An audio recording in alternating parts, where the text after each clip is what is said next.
말씀을 좀 많이 들어요. 어느 목사님이 그런 얘기를 하시더라고. 그분이 설교를 하시고 리바이벌이야. 리메이크란 말이 뭐냐면 옛날에 한번 전했던 말씀을 그대로 다시 또 한다는 얘기예요. 그러시면서 그분 하시는 말씀이 우리가 지금 뭔가 새로운 걸 자꾸 배우려고 할 필요가 없다. 우리 이미 다 배웠어. 근데 그거를 잊어버리고 사는 거예요. 그러니까 다시 우리 기본을 다시 회복하자. 신앙의 기본을 다시 회복하자. 그게 우리한테 중요한 것 같다.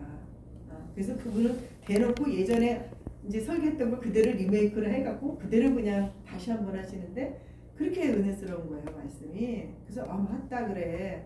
우리는 신앙생활하고 세상 일을 할 때도 마찬가지잖아요. 뭔가 남보다 좀 앞서가는 거, 뭔가 다른 사람이 안 한 거, 새로운 거, 막 그걸 찾고 있는데 우리는 그런 거를 취하다가 시간이 다 보내는 거예요, 사실은. 그래서 그렇다 그러면 제가 이제 예전에 말씀 공부하고 하면서 굉장히 은혜 받았고, 우리가 뭐 성경은 많이 보잖아요, 그죠? 창세기부터 계시록까지 읽기도 많이 읽고 하지만 그 성경의 66권이 과연 우리가 66권을 어떻게 우리가 전체를 하나님이 하고 싶은 얘기가 무엇일까? 이 성경을 통해서 하나님 우리한테 뭘 얘기하시는 거며 우리가 하나님 앞에 어떻게 사는 걸 원하시는 건가? 그거잖아요, 다. 우리가 이 땅에서 어떻게 살아야 되고, 그 다음에 하늘나라에 가려면 우리가 어떻게 그 상급을 쌓아야 되는지 그런 부분이 중요한 거잖아요.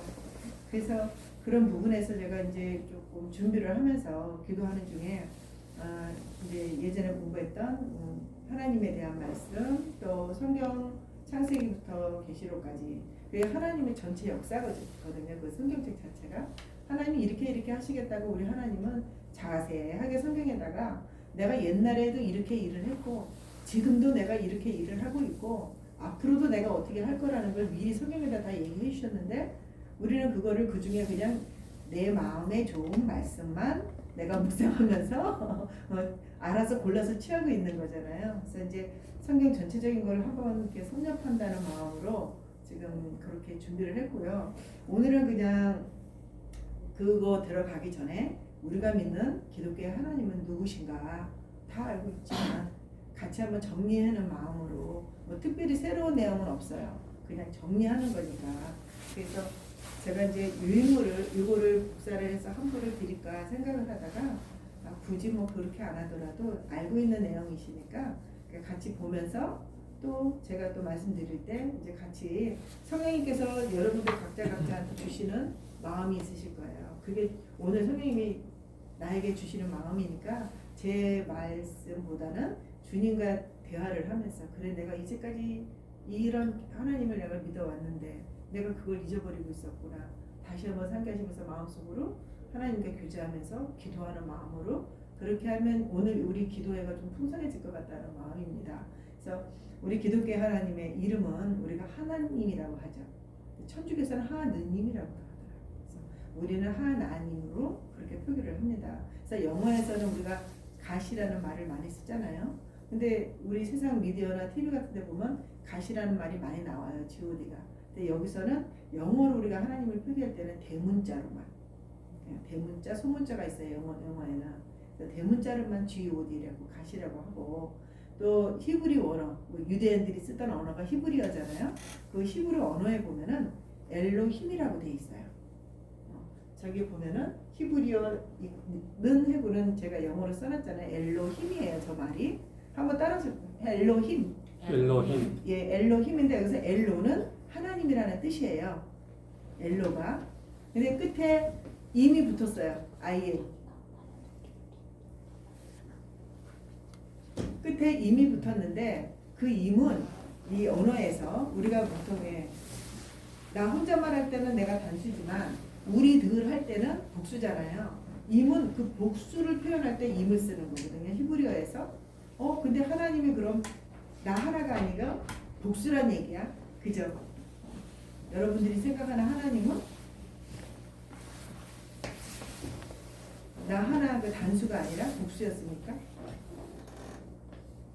조금 왔다 갔다 하죠. 헷갈리죠. 갑자기 이렇게 얘기하니까. 아닌데 우리 하나님은 유일신이신데 우리가 믿는 하나님은 유일신이라는데 왜 갑자기 복수가 나와? 여러분이다. 그죠? 헷갈리잖아요. 그죠? 근데 이런 이야기는 사실 우리 기독교에밖에 없어요. 어느 종교에도 이렇게 복수로 표기되는 경우가 없어요. 알라면 알라 하나, 그죠? 부처면 부처 하나. 그런 식으로 어떤 신 하나를 존재를 해서 믿지 이렇게 복수가 아니거든요. 그렇지만 복수이면서도 또 우리 하나님은 뭐예요? 유일신이에요. 그래서 우리가 성서적으로 기독교 많은 이제 그 교부들이 이 삼위일체라는 그 유일신 사상을 이제 그 정립을 하는데 굉장히 많은 시간이 걸렸고 기도도 많이 했고 그런 중에 성경적으로 봤을 때 우리 성경 속에서는 하늘에 계신 성부 하나님도 계시고 그죠? 우리를 위해서 이 땅에 오셨던 예수님도 계시고 예수님도 하나님이시잖아요. 그죠? 말씀이 육신에 대해 우리에게 오신 하나님이시니까 그 다음에 또 예수님이 승천하시면서 우리에게 또 보내주신 하나님 있잖아요. 성령 하나님, 보혜사 하나님. 근데 이분들이 세 분이에요. 위가 달라요. 위가. 삼위. 위가 다 다른데 한 체야. 본체 하나야. 그래서 우리가 유일신이라고 말을 하는 거예요. 그래서 이런 사상은 우리 기독교에밖에 없다. 그럼 이런 하나님에 대해서 우리가 잘 알아야 되잖아요. 자, 그럼 성부 하나님, 성자 하나님, 성령 하나님은 어떤 분인가? 이 삼위 하나님은 저기 표기되어 있지만 그분들 그 위치가 다 같아요. 뭐 성부 하나님이 하늘에 계시니까 높은 분이고 성자 하나님은 이 땅에 왔다니까 저분은 성부 하나님의 종인가 뭐 계급이 좀 낮을까 그런 게 아니라 위치가 다 똑같아요. 그 다음에 그분들의 힘, 파워가 같아요. 파워도 같고 또 그분들의 그 권위도 똑같고 자, 그러면 우리가 이제 뭐 세상적으로 표현하면 양도 같고 질도 같고 다 같아요. 우리 인간들도 사실은 다 질이 틀리고 양이 틀리단 말이에요. 우리 피조물 하나하나는. 근데 우리 하나님, 삼위 하나님은 다 같아요. 성품도 같고 다 같은데 이분들이 다른 게 하나가 뭐냐면 그 기능이 달라요. 기능이. 어떻게 기능이 다르냐? 성부 하나님은 계획을 하셔요. 어떤 한 사건을 할 때 그거에 대한 계획을 성부 하나님이 하시고 어떤 의장 역할을 해요. 우리가 이렇게 가족에서도 화의하다 보면 아빠가 의장을 할 수도 있고 뭐 그렇잖아요. 의장 역할을 성부 하나님이 하는 역할이에요. 그 기능만 달라요. 그러니까 성자 하나님은 어떻게 하시냐면 그 계획에서 어떤 계획을 쓰면 그걸 실행을 해야 되잖아요. 그 수행을 할 사람이 있어야 되잖아요. 일꾼이. 그 수행을 하고 실행을 하시는 분이 성자 하나님이에요. 그래서 우리 성경 속에서 예수님이 어느 날 갑자기 뜬금없이 마리아의 배를 통해서 이 땅에 오신 분이 아니잖아요. 구약에 39권이 다 누구에게요? 예수님이 오실 거라는 거, 메시아가 오실 거라는 걸 얘기한 거잖아요. 그죠? 계속 예언도 하시고 또 예수님이 안 오셨으니까 예수님 대신 누구 잡았어? 양 잡아서 제사 드리고 그 피로 훈련 계속 시킨 거예요. 예수님이 올 거를. 39권의 내용이 그거거든요. 핵심이 예수님이 올 거라는 거.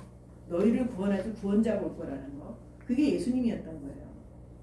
그래서 그 예수님은 이 땅에 와서 우리 피조물들과 우리 인간들과 관계하시면서 그 성부 하나님이 계획하신 일들을 이루시는 분, 실행을 하시는 분이고 자 그럼 성령 하나님은 어떤 하나님이냐? 우리도 성령의 권능을 받아야 하나님의 일을 할 수 있잖아요. 성자 하나님도 마찬가지예요. 성령 하나님이 권능을 주셔야 돼요. 같이 힘을 주시고 그래야 그 일을 감당할 수 있는 거예요. 그래서 성령 하나님은 능력을 부여해 주세요. 똑같이. 예. 근데 이 성부, 성자, 성령 하나님은 또 어떤 분이시냐면요. 세 분이 자기가 자기를 높여서 자기를 증거하지 않아요. 나 누구야? 그렇게 증거를 안 해요. 내가 어떤 사람이야? 우리는 그런 거 잘하잖아요. 나 이런 사람이야. 그래서 명함도 들고 다니고 우린 그런 거 하잖아요. 근데 이 삼위 하나님은 어떻게 하냐면 성경에 보면 성자 하나님은 성부 하나님을 증거하세요. 아버지의 뜻대로. 그죠? 아버지의 뜻대로 하소서. 아버지와 하나가 되면 내가 그 안에 함께 한다. 그래서 성부 하나님을 높여드리고 증거하신단 말이에요. 성자 하나님이. 또 우리 성자 하나님이 또 내가 올라가면 누굴 보내주신다래요? 그래서 성령님을 보내주신다고 해서 성령 하나님을 또 증거하시잖아요. 이렇게 예수님이 성부 하나님과 성령 하나님을 증거하세요. 자, 그 다음에 또 우리한테 관계되는 성령 하나님은 또 누굴 증거해요? 성령 하나님은 예수님을 증거하잖아요. 우리가 성령의 권능을 받으면 누구의 증인이 돼요? 예수의 증인이 되잖아요. 사도행전 1장 8절에 보면 자, 그것처럼 이분들은 서로가 서로를 존중하면서 서로가 서로를 증거해 주세요. 근데 이게 그냥 삼위 하나님이니까 그러는 게 아니라 이거의 모델이 이거는 우리에게 모델이에요. 우리 신앙의 모델. 우리가 서로가 서로를 높여주고 우리 형제들끼리 우리 주님 안에서 우리가 다 형제 자매잖아요. 너희가 인격적으로 서로가 서로를 존중하고 서로를 높여주고 증거해줘라. 근데 그 증거할 때 뭘 증거해? 아, 이 사람 옛날에 어디 회사 다녔는데 얼마나 돈을 많이 벌었고 그런 세상적인 증거를 하라는 얘기가 아니라 이분이 하나님의 자녀인데 이분이 어떻게 신앙생활을 했고 이분이 어떻게 예수님을 믿었고 저분이 믿는 예수님이 어떤 분이었고 그 예수님이 이분 삶에 어떤 영향을 끼쳤고 하면서 그런 증거를 해주란 얘기예요. 그렇게 증거를 하다 보면 어떻게 돼요? 전도가 되는 거예요. 그러니까 우리가 서로가 서로를 그렇게 높여주고 증거하면서 하나님의 영광이 올려지는 거죠. 그렇게 되면 그러니까 하나님께서는 성부, 성자, 삼위 하나님은 성경 속에서 그걸 우리한테 이미 다 말씀 속에 가르쳐 주셨단 말이에요. 그대로 우리가 하면 되는 거예요. 그럴 때 하나님께서 우리를 통해서 영광을 받으신다는 거죠. 자, 그러면 하나님께서는 여기 위에 보면 그 하나님이라는 그 뜻은 뭐냐면 창조주라는 뜻이에요. 우리를 창조하신 창조주. 창세기 1장 1절에 태초에 하나님이 천지를 창조하셨다고 하셨잖아요. 근데 그 창세기 1장 1절에 창조주 하나님을 보면 그 거기도 그 태초에 우리 한글 번역에는 그냥 하나님이라고 돼 있잖아요. 근데 히브리어 원어에 보면 엘로힘이라고 돼 있어요. 그러면 창조는 누가 하셨을까요? 성부 하나님 하셨을까? 성자 하나님이 하셨을까? 성령 하나님이 하셨을까? 제가 조금 전에 답을 드렸죠. 엘로힘이라고 표현돼 있다 그랬잖아요. 엘로힘은 아까 복수라 그랬죠. 그러면 삼위 하나님이 함께 창조하신 거예요. 근데 거기서 함께 창조하시는데 그거의 기능이 달랐잖아요. 성부 하나님이 계획을 하시고 실행은 누가 하시고 성자 하나님이 하시고 성자 하나님이 하시도록 옆에서 도와주시고 능력을 주신 분이 누구라고? 성령 하나님이라고. 그러니까 삼위 하나님이 함께 창조를 하셨다. 예. 창세기 1장 1절에 태초에 하나님이 천지를 창조하셨다 할 때 그 하나님은 누구라고요? 엘로힘, 삼위 하나님이 함께 하셨다는 얘기예요. 또 요한복음에 태초에 말씀이 계셨으니 그 말씀이 곧 하나님이시라. 그러면서 1장 16절에 가면 뭐라고 나와요? 그 말씀이 육신이 되어 오신 분이 누구라고요? 예수님이라고 증거하잖아요. 그럼 거기에서의 말씀으로 계신 하나님은 누구예요? 예수님이지. 그렇게 성경을 자세히 들여다보면 아, 이분은 성령 하나님이고 우리가 요것만 개념을 꽉 갖고 있어도 성경을 읽을 때 아, 이게 지금 성자 하나님이 일을 하시는 건지 예수님이 하시는 건지 지금 성령 하나님이 역사를 하시는 건지 구분이 되겠죠. 그냥 막연하게 우리는 하나님, 예수님은 하나님이라고 해야 되나 말아야 되나 그게 아니라 그죠? 기도할 때도 큰 그림에서 정말 하늘에 계신 하나님의 뜻, 하나님의 그 계획하심을 두고 기도할 때는 우리가 성부 하나님을 생각하면서 기도하면 되고 또 우리 가운데 우리를 위해서 오셔서 피 흘려 돌아가시고 역사를 하시고 일을 하시는 하나님을 생각하면서 기도할 때는 예수님을 위해서 기도하면 되고 또 우리에게 힘을 주시고 우리에게 능력을 주시고 우리에게 위로를 주시고 우리를 도와주시는 분은 누구예요? 성령 하나님. 그렇게 삼위 하나님의 그 정체성을 정확히 딱딱 구분하면서 기도하시면 우리가 그거잖아요. 내 엄마 아버지가 진짜 누굴까? 옆집 아저씨도 우리 아빠 같기도 하고 나한테 엄청 잘해주는데 응? 누구네 엄마는 내가 가면은 짜장면도 잘 시켜주고 밥도 잘해주고 우리 엄마보다 나한테 더 잘해줘. 진짜 엄마가 누군지 확실하게 모르겠어. 그거를 내 엄마 아빠한테 와서 얘기를 해봐요. 그냥 뭐 맞는 거지 뭐 별거 있어. 그러면 넌 네 엄마 아버지도 못 알아봐? 그리고 혼나는 거죠. 그죠? 똑같은 거예요. 우리가 삼위 하나님한테도 번지수를 잘 찍어서 하셔야 된다는 거지. 그냥 막연하게 기도하는 거가 아니고 막연해가 내가 하나님을 생각하고 가는 게 아니라 아 그래 우리 기독교의 하나님은 어떤 하나님? 삼위 하나님. 위가 삼위야. 위가 달라. 근데 그 위가 그 위에 계신 하나님이 성부 하나님, 성자 하나님, 성령 하나님이래. 근데 그분들은 다 같아. 위치도 같고 그분들 그러니까 우리 왜 영어로 퀄리티가 같다 그러잖아요. 저 사람들 질이 좋다고 막 그러잖아요. 수준이 높다 막 그런데 그 질도 같아. 누가 높고 누가 낮은 게 아니라. 근데 기능만 다를 때 그래서 요것만 갖고 기도를 하셔도 정말 하나님 보시, 너 참 똑똑하다. 너 이제 제대로 나를 알아보는구나. 어? 이제 제대로 네가 정리를 했구나. 옆집 아줌마한테 가서 엄마 아니냐고 이상한 소리 하지 말고 이제 그렇게 우리가 이제 조금 고급스러운 기도를 할 수 있는, 아까 우리 목사님 기도했다 하시는데 어쨌든 우리가 나라 민족을 위해서 기도하고 교회를 위해서 기도하고 할 때 그냥 막연하게 하는 게 아니라 분명히 하나님께 도움을 구하고 어느 분이 일해 주시기를 구해야 될지 그런 것들이 이제 정리가 되면 좋다는 거죠. 자, 그럼 이 삼위 하나님이 창조하신 그 창조의 시기, 창조의 때는 언제일까요? 때는, 그 창조의 때는 성경 속에 언제라고 날짜가 없어요. 영원의 시간 속에서 창조를 하신 거예요. 영원의 시간 속에서. 그러니까 그게 만 년이 될지 뭐 억만 년이 될지 알 수 없어요.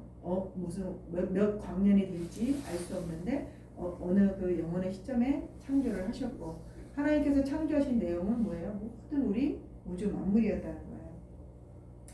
자, 그러면 창조하신 범위는 그 만물인데, 만물이 그럼 어디부터 어디까지가 만물이냐? 어디부터 어디까지가? 그래서 우리가 성경에 보면 사도 바울이 내가 셋째 하늘에까지 올라가서 기도했다 그러고, 뭐 우리 성경에 보면은 예수님의 제자들도 어쨌든 그 변화산상에 올라가서 그 하늘을 체험하고, 또 사도 요한도 마찬가지고. 근데 그 하늘이 이미 신학자들이 이렇게 정리해 놓은 거는 셋째 하늘을 3층 천으로 봐요. 그럼 3이 있다는 얘기는 1도 있고 2도 있다는 얘기예요. 우리 지구를 중심으로 1층 천 하늘도 있고 2층 천 하늘도 있고 3층 천 하늘도 있는 거예요. 그래서 그 3층 천 하늘까지. 자, 그럼 우리 이 땅 밑으로는 뭐가 있을까요? 성경에 보면 음부라고도 하고 옥이라고도 하잖아요. 예전에 예수님이 오시기 전에는 하나님의 자녀나 아닌 자녀나 다 어디가 있었다? 음부에 가 있었다. 그래서 그 음부부터, 지옥 음부부터 어디까지, 삼층전 하늘까지 다 창조하셨다는 거예요. 그때 이미 다 창조해 놓으셨어요. 근데 우리가 보이는 건 요 지구, 요 땅덩어리밖에 없고 우리 눈으로 확인할 수 있는 하늘밖에 없지만, 하나님이 이미 삼층천, 저 지하 음부에서부터 삼층천까지 다 창조를 해 놓으셨다는 거. 그거를 개념을 머리에 두시면서 성경을 보시면 이제 조금 이제 구약의 예언사나 그런 거 볼 때 이해가 좀 좋을 거예요. 그래서 앞으로 또 우리가 이 공부를 해 나가면서 그런 부분들도 나올 때 이제 이게 계속 반복이 될 거니까. 자, 창조는 영원의 시점, 시간을 알 수 없어. 몇 년 몇 월인지 알 수 없어. 그 다음에 창조의 내용은 모든 우주 만물인데 그 만물의 범위는 어디까지냐? 음부부터. 하나님 왜 음부, 지옥도 창조를 하셨지? 아예 안 만드셨으면 우리가 지옥 갈 일이 없는데, 그죠? 하나님이 하셨어요. 삼층천 하늘, 하나님 보좌가 있는 그 삼층천 하늘까지도 하나님이 창조하셨다. 그렇게 알고 계시면 되고요. 자, 그럼 하나님께서 우리를 창조하실 때는 그 목적이 있으실 거 아니에요? 그 목적이 있을 텐데 이사야 선지자를 통해서 이렇게 정리해 놓으셨어요. 이사야서 43장 7절에 물은 내 이름을 일컫는 자 곧 내가 내 영광을 위하여 창조한 자를 오게 하라. 그러면서 21절에 내 백성은 내가 누구를 위해서? 나를 위하여 지었나니 나의 찬송을 부르게 함이니라. 그러니까 내 영광을 위해서 내 백성은, 여기서 말씀하시는 내 백성은 다가 아니에요. 하나님의 자녀들. 구약에서는 이스라엘 백성이었죠. 신약에서는 우리 예수 그리스도를 믿는 하나님의 백성들, 내 백성들을 통해서 하나님은 영광을 받으신다는 거예요. 근데 우리하고 상관없는, 하나님하고 상관이 없다고 이렇게 그렇지만 어쨌든 하나님의 백성이 아닌 자들이 하나님의 영광을 드리든지 말든지 그 사람들은 어차피 영광을 안 드려. 영광을 누가 드려야 돼? 우리가 드려야 돼. 근데 그 영광을 드리는 또 우리가 방법을 알아야 되잖아요. 그죠? 자, 근데 또 성경에서는 사도 바울은 우리 하나님의 백성뿐만이 아니라 만물을 창조하신 그 목적도 정리를 해놨어요. 로마서 9장 5절에 보면 예수님이 만물 위에 계셔서 세세에 찬양받으신 하나님이시다. 그러고 사도 바울은 우리 인간만 찬양을 하는 게 아니라 누가 찬양해? 만물이 다 하나님을 찬양한다고 그렇게 기록을 해놨고요. 또 만물이 그에게 창조되되 하늘과 땅에서 보이는 것들과 보이지 않는 것들, 즉 천사들인 보좌들이나 주관자들이나 청사들이나 권세들이나 만물이 다 그로 말미암고 그를 위하여 창조되었고 모든 우주 만물이 누구를 위해서? 예수 그리스도를 위해서 창조했다는 거예요. 근데 하나님께서 그 창조를 받을 만한 피조물에게만 받으시겠죠. 다 받으시는 게 아니라. 제가 요즘에 이제 밖에 일을 하면서 내가 참 마음이 요새 편치 않네요. 교회를 다닌다고 하는데 교회를 다닌다고 하고 뭐 언제 때부터 우리 엄마 아버지가 교회 뭐 권사님 장로님으로 몇십 년을 신앙생활 하시다가 내가 모태신앙이고 막 그랬다고 말이나 하지 말지. 어? 세상 사람들이 뭐 하다가 뭐가 안 되면 구슬 한번 해야 되나 무당을 한번 불러봐야 되나 작두를 잘 타는 무당을 많이 찾아봐야 된다는 걸 떠들며 그 우리 엄마 아버지가 옛날에 교회 권사님 장로였던 사람이 나 그런 사람 알아요 그랬는데 내가 미쳐버리는 거야. 아이고 주여 내가 저 영혼을 어떻게 해야 되나. 그러니까 우리가 이런 하나님에 대한 우리가 믿는 하나님이 어떤 하나님을 분명하게 알아야 되는 게 하나님은 그 사람들도 다 창조하고 그냥 허락하고 냅두고 계시지만 하나님은 우리를 창조하신 목적이 뭐랬어요? 영광을 받으신다 그랬잖아요. 하나님의 백성이 돼야지 하나님 받으시는 영광이라니까요. 하나님 백성이 안 된 자들이 아무리 하나님께 찬양하고 올려도 하나님 받으시겠어요? 안 받으신단 말이에요. 근데 교회 안에 와 있다고 하면서도 내가 예전에 우리 엄마 아버지가 이랬고 내가 아기 때서부터 뭐 유아 세례도 받고 뭐도 했는데 자기를 창조하신 목적을 몰라. 하나님이 자기를 창조하신 목적을 모르니까 그러고 다니겠죠? 뭐가 뭔지. 지금도 아주 뭐 교회 가면 어쨌든 누구 권사님 따님이래, 누구 장로님 뭐 따님이래, 아들이래 그러면서 얼마나 또 교회에서는 믿음 좋은 분으로 또 인정받겠어요. 그래서 내가 저 영혼을 어떻게 해야 되나. 그래서 참 우리 교회는 복받은 교회다. 우리 교회는 지난주에도 우리 목사님이 그 창조의 목적 말씀하셨잖아요. 그죠? 안 다룬다니까. 중요한 거는 목사님들이 이런 주제를 안 다룬다고요. 우리 성도들이 사실 이게 제일 기본이거든요. 우리가 신앙생활하는 목적이 뭐예요? 하나님의 창조의 목적에 부합되지 않는 삶을 살면 우리 이 신앙생활이 다 헛되다니까.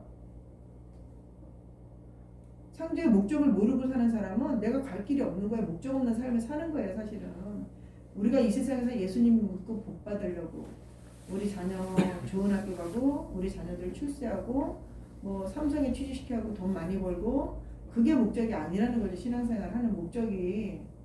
그 목적을 잃어버린 신앙생활 하는 사람은 정말 억울한 거예요. 억울한 신앙생활을 하게 되는 거죠. 그래서 이런 부분들이 아까 우리가 그 하나님 나라 그 의를 위해서 기도할 때 그 하나님 나라와 그 의 속에 내가 이 창조의 목적을 내가 알아야 하나님의 의를 위해서 내가 일을 할 수 있고 하나님 나라 그 의를 위해서 내가 뭔가를 할 수 있는 거잖아요. 그러니까 이 창조의 목적을 안다는 거 이게 굉장히 중요하고 여러분들이 뭐 기도를 하든 뭘 하든 저도 예전에는 이런 말씀을 공부하기 전에 그냥 목적 없는 신앙생활을 했었던 것 같아요. 목적 없는 신앙생활을.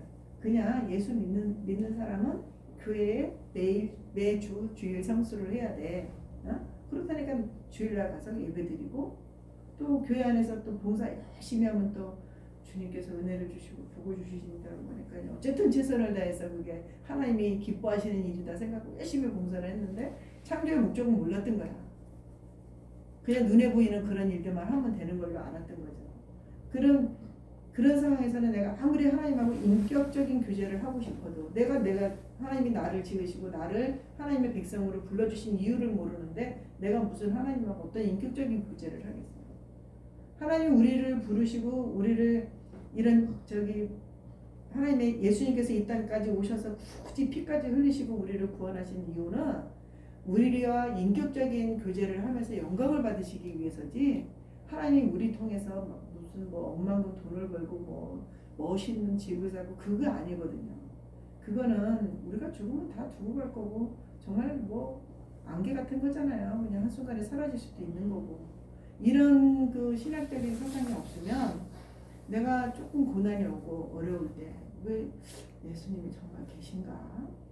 저 사람한테는 있는 것 같은데 나한테는 없는 것 같고 이게 정체성이 불분명해진단 말이에요. 근데 그렇지 않으면 뭐예요? 고난까지도 주님 앞에 감사하다니까. 그 고난도 감사해지잖아. 주님 그 고난 주시니 감사합니다. 이걸 통해서 주님도 저하고 또 무슨 대화를 하고 싶으신 거예요. 뭘 원하세요 저한테? 그러면서 주님 저 이런 상황인데 하고 다 나를 한마디로 막 속을 다 뒤집어서 주님 앞에 보여드릴 수가 있잖아. 근데 저는 그런 것 같아요. 우리 크리스찬들이 주님 앞에 위로받고 사랑을 받는 거는 우리가 하나님 앞에 나의 가장 치부를 다 드러내고 그게 우리가 이제 회개라 그러잖아요. 그죠?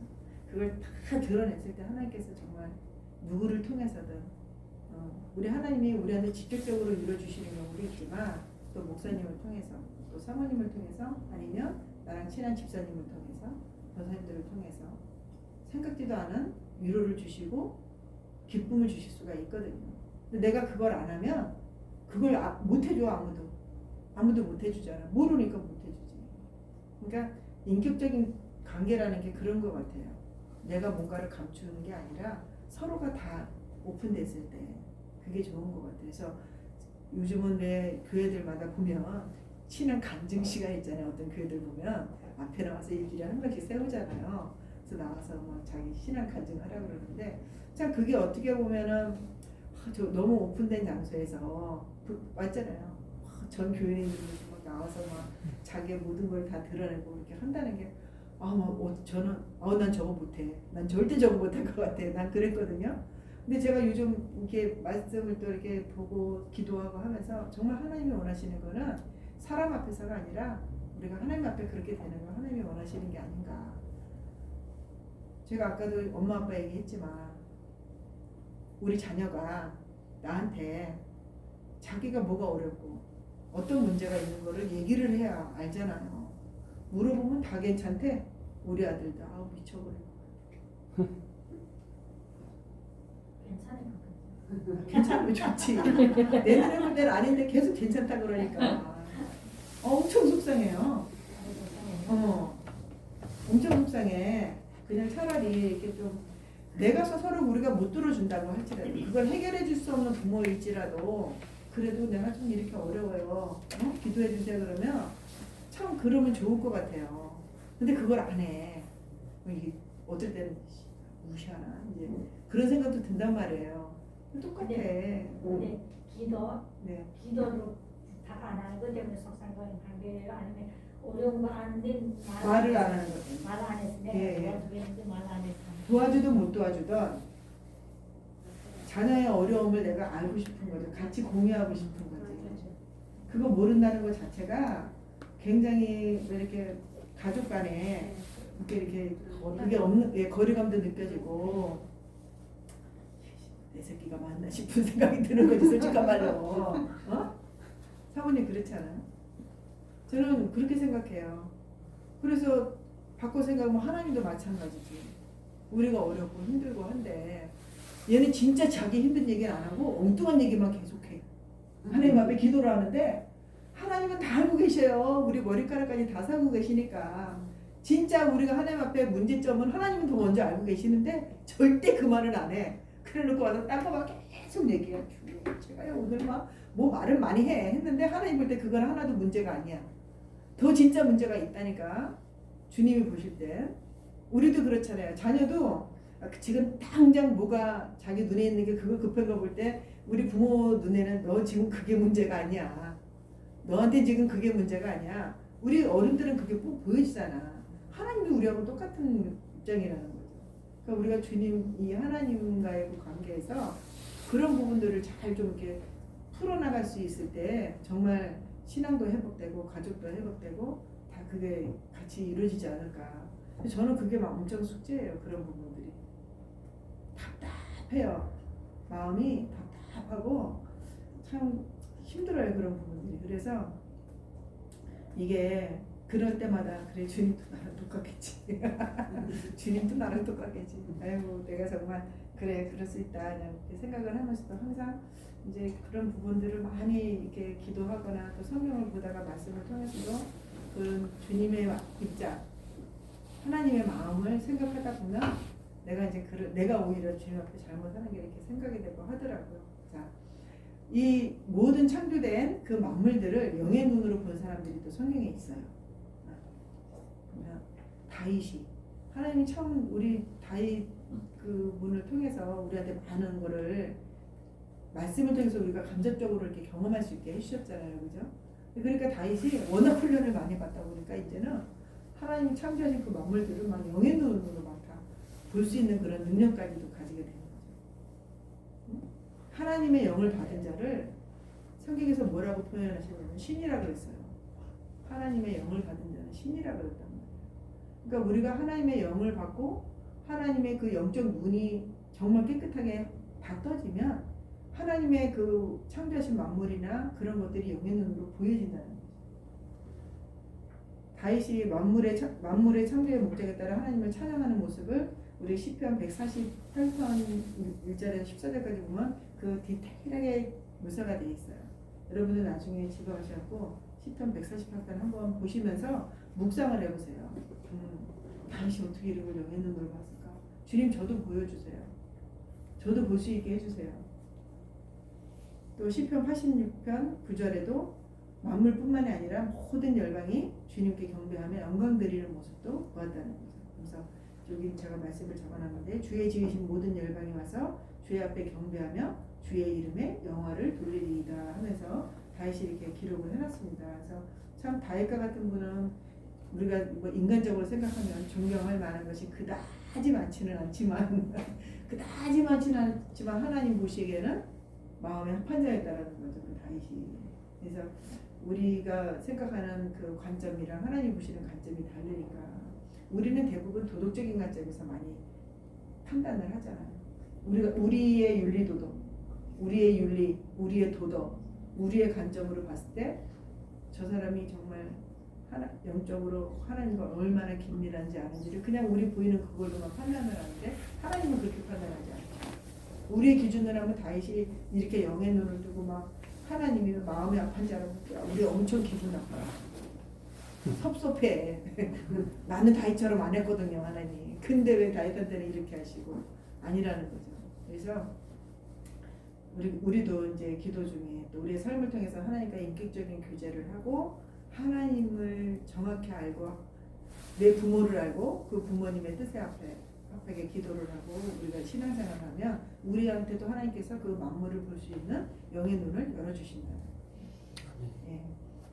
자, 또 요한도 사도 요한은 아예 그냥 그 3층 천에 있는 하나님 보좌의 모습을 봤어요. 그 계시록에서 그 24장로들과 그룹 천사들, 스랍 천사들이 예수님께 찬양하고 경배하고 영광 드리고 감사를 드리는 모습을 다 이렇게 계시록 4장에 굉장히 자세히 기록을 해놓으셨습니다.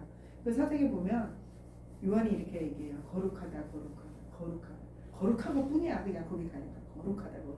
세 번은 완벽하다는 얘기예요. 강조할 때 한 번 말한 거가 두 번 말한 거랑 세 번 말한 거랑 세 번은 완전이에요. 우리가 3이라는 숫자는 하나님의 숫자의 완전 숫자예요. 3, 12 완전 숫자거든요. 자, 그러시면서 즉 하나님 곧 전능하신 이여 전에도 계셨고 이제도 계셨고 또 장차 오실 자가 누구예요? 하나님이시라는 거예요. 하고 그 천사들이 영광과 존귀와 감사를 보좌에 앉으사 세세토록 사시는 이에게 돌릴 때 24장로들이 보좌에 앉으신 이 앞에 엎드려 세세토록 사시는 이에게 경배하고 자기의 면류관을 보좌 앞에 던지며 가로되 우리 주 하나님이여 영광과 존귀와 능력을 받으시는 것이 합당하오니 주께서 만물을 지으신지라 만물이 주의 뜻대로 있었고 또 지으심을 받았나이다 하더라. 이거 요한이 뭐 지금처럼 누구한테 배웠을까요? 영의 눈이 열렸습니다. 하나님이 보여주신 거. 그 본 거를 그대로 기록을 한 게 사도 요한이 이 계시록 이 장면입니다. 5장에도 있어요. 여기서는 지금 천사들의 얘기가 계속 나오잖아요. 이제 뒤에 우리 하나님의 그 천사들에 대한 것도 이제 설명을 좀 해드릴게요. 계시록 5장 11절 12절에서는 내가 또 보고 들음에 보좌와 그룹 천사들과 장로들이 둘러선 많은 천사의 음성이 있으니 그 수가 만만이요 천천이라. 큰 음성으로 가로되 즉 죽임을 당하신 어린 양이 능력과 부와 지혜와 힘과 존귀와 영광과 찬송을 받으시기에 합당하도다 하면서 이렇게 사도 요한이 표현을 했습니다. 또 하나님께 영광 드리는 모습이 만물이 또 창조주께 영광 드리는 모습도 사도 요한이 본 거예요. 만물이 하나님께 영광 드리는 모습을 보고 기록을 해놨어요. 또 내가 드리니 하늘 위에와 땅 위에와 땅 아래와 바다 위에와 또 그 가운데 모든 만물이 가로되 보좌에 앉으신 이와 어린 양에게 찬송과 존귀와 영광과 능력을 세세토록 돌릴지어다 하니 그룹 또 수룹 천사들이 가로되 아멘하고 장로들을 엎드려 경배하더라. 그냥 찬양하고 경배합니다. 그거를 영의 눈을 뜨고 사도 요한이 본 거죠. 자, 또 사도 요한은 장차 들림받아 어린 양의 혼인잔치에 참여할 성도들의 모습까지도 사도 요한에게 하나님께서 미리 보여주셨어요. 그러니까 이런 그 믿음의 선진들이 있기 때문에 우리는 말씀을 통해서 이 다 볼 수 있는 거잖아요. 이거는 성경 기록은 기록이고 지금은 그런 일 없다고요. 하지 마시고 사도 요한에게 보여주신 것은 이렇게 장차 이렇게 올 거를 또 미리 얘기하시고 현재도 일어나는 일도 보여주셨고 과거에 있었던 것도 성경에 기록해 놨으니 그대로 된다는 거죠. 우리가 하나님 앞에 뭐 하나님은 뭐 출애굽을 하시고 뭐 노아를 통해서 뭐 배도 지으시 다 좋은데요. 지금은 그런 일이 없잖아요. 나하고 무슨 상관이에요? 그게 아니라 그런 능력이 하나님이시기에 지금 우리가 갖고 있는 이 모든 문제도 하나님은 단 0.1초만 해도 해결할 수 있다. 지금 막 뭐 어디를 보나 막 지금 우리 한국 기독교계에 많은 깨어있는 목사님들은 우리 문제를 우리가 기도해야 된다 막 그러시면서 그분들의 그 첫 번째 모태가 뭐냐면 기도해야 되는데 무슨 기도? 우리 힘으로는 아무것도 할 수 없어요. 하나님이 해주셔야 됩니다. 이제까지는 막 우리가 다 하려서 교회도 막 뒤딱 크게 막 짓고 우리가 얼마나 하나님께 영광 드렸는지 아세요? 그거죠? 교회 어마어마하게 크게 져가지고 우리가 하나님께 얼마나 영광 드렸는데요. 그게 아니라 주님 이거는 아무것도 아니에요. 이거는 정말 걸레 같은 거예요. 우리가 할 수 있는 건 아무것도 없습니다. 우리가 그렇게 의리의리하게 몇만 명 들어갔을 때 교회를 졌으면 뭐예요. 코로나 전염병 한 방으로 그냥 교회 아무도 못 나오게 만들어버리잖아요. 왜? 우리가 교만하니까. 우리 이랬어요. 우리 이렇게 신앙생활 잘했어요. 우리 한국교회가 이렇게 교만해졌다니까요. 그래 니네가 어디까지 할 수 있는지 볼까? 전염병 한 방에 지금 아무도 지금 온라인 예배도 진짜 소수만 모여서 대면 예배도 그렇게 드리고 한 방에 그 예배당이 지금 무슨 소용이 있냐 말이에요. 그러니까 그런 상황 가운데서 우리 지도자들이나 우리 성도들이 할 수 있는 건 주님만이 해결사잖아요. 주님만이 하나님만이 그 모든 문제 해결사인 거잖아요. 그거를 지금도 예전에 애굽에 있었던 하나님의 귀한 백성들을 그때는 지금보다 환경 더 안 좋았잖아요. 우리가 말씀으로 봐도 그래도 하셨단 말이에요. 하나님. 그런 하나님이 지금이라고 역사 안 하시겠어요? 하신다니까요. 하나님께 우리가 온전한 영광을 드리고 그 창조의 목적을 우리가 회복할 때 하나님께서는 내 귀한 자녀들을 위해서 우리가 내 귀한 자녀, 내 이쁜 자녀 같은 자녀라도 엄마 아빠 하면서 나 이렇게 힘들어요 하고 하는 자녀를 보면은 대가가 없잖아요. 무조건적으로 어쨌든 나는 목숨을 다해서라도 걔를 어떻게 행복하게 해주고 싶은 게 부모 마음이잖아요. 하나님이 그렇다니까 우리한테. 우리가 정말 어떻게 해요 주님 어떻게 해요. 우리는 어떻게 할 수가 없어요. 그렇게 우리가 눈물 콧물 짜야 돼. 날마다 눈물 콧물 짜야 주님께서 이거를 해결해 주시는 거예요. 하나님이 원하시는 게 그거라고 생각이 들어요. 자, 그래서 오늘 이제 아담을 창조하신 목적은 다음 시간에 하고 시간이 많이 갔으니까 오늘 여기까지만 할게요. 여기까지만 하고 이제 다음에는 이제 하나님께서 디테일하게 우리 창세기 3장에 보면 창세기 1장부터 우리 사람을 창조하신 그 역사가 있잖아요. 그래서 우리 사람을 창조하신 목적이 뭘까? 이제 차례대로 뭐 다음에 또 시간이 되면 그렇게 계속해서 말씀으로 함께 그 하나님과 교제하면서 나갔으면 좋겠습니다. 그래서 오늘 받은 말씀으로 오늘 뭐 남은 시간 기도의 시간 동안에 여러분들이 그 말씀으로 그걸 잡고 정말 인격적인 대화를 하면서 기도하시는 시간이 됐으면 좋겠습니다. 마무리 기도하겠습니다. 사랑의 하나님 감사와 찬양을 드립니다. 하나님께서는 우리를 위하여서 이 모든 우주 만물을 창조하시고 또 믿음의 그 선진들을 통하여서 그들의 영의 눈을 뜨고 만물이 하나님을 위해서 참 경배하고 영광 드리는 모습까지도 말씀 속에 아버지 자세하게 기록해 주시고 우리에게 알게 하셨습니다. 오늘 저희들이 이미 알고 있었던 얘기지만 또 이렇게 다시 한번 나누면서 정말 하나님이 우리를 창조하시고 이 모든 우주 만물을 창조하신 전지하시고 모든 것을 아시고 모든 능력을 가신 전능하신 하나님이심을 다시 한번 주님 앞에 고백합니다. 찬양합니다. 높여드립니다. 존경합니다. 하나님 감사합니다. 저희들 연약합니다. 이 시간 이후에 저희들 부르짖어 기도할 때에 이 말씀을 갖고 정말 하나님과 우리 삼위 하나님과 인격적인 대화를 하면서 하나님의 뜻을 구하는 저희들 될 수 있도록 인도하시고 함께하여 주시옵소서. 아멘. 모든 영광 아버지 앞에 올려드리옵고 감사드리며 예수님의 이름으로 기도드리옵나이다. 아멘. 아멘.